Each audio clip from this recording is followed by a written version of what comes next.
বাংলাদেশ, ভারত সহ বিশ্বের ৪০টি দেশের পোল্ট্রি ও ডিম থেকে মুখ ফিরিয়ে নিয়েছে সৌদি আরব। জনস্বাস্থ্য রক্ষা এবং অভ্যন্তরীণ বাজারে খাদ্য নিরাপত্তা নিশ্চিত করতেই দেশগুলোর ওপর আমদানিতে পূর্ণাঙ্গ নিষেধাজ্ঞা জারি করল সৌদি খাদ্য ও ওষুধ কর্তৃপক্ষ।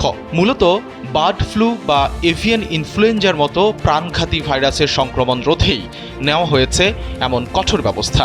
সম্প্রতি আরব ভিত্তিক সংবাদ মাধ্যম গালফ নিউজের এক প্রতিবেদনে উঠে আসে বিস্তারিত। সৌদি কর্তৃপক্ষ জানায়, আন্তর্জাতিক স্বাস্থ্য রিপোর্ট এবং বিভিন্ন দেশে পোল্ট্রি রোগের প্রাদুর্ভাবের ঝুঁকি মূল্যায়নের ভিত্তিতেই এই সিদ্ধান্ত নেওয়া হয়েছে। তালিকায় থাকা কিছু দেশের ওপর ২০০৪ সাল থেকেই নিষেধাজ্ঞা বলবৎ ছিল, যা পরিস্থিতির প্রেক্ষাপটে এখন আরও বিস্তৃত করা হয়েছে। বিশ্বজুড়ে ভাইরাসের সংক্রমণ পরিস্থিতির ওপর ভিত্তি করে এই তালিকা নিয়মিত পর্যালোচনা ও হালনাগাদ করা হবে বলেও জানানো হয়েছে।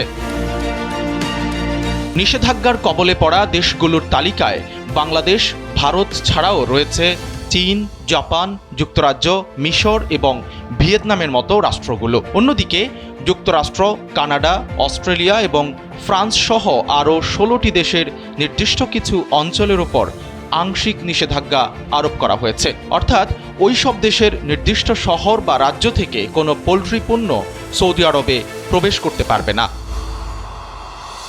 তবে সব ধরনের পোল্ট্রি পণ্যের ওপর এই কড়াকড়ি থাকছে না।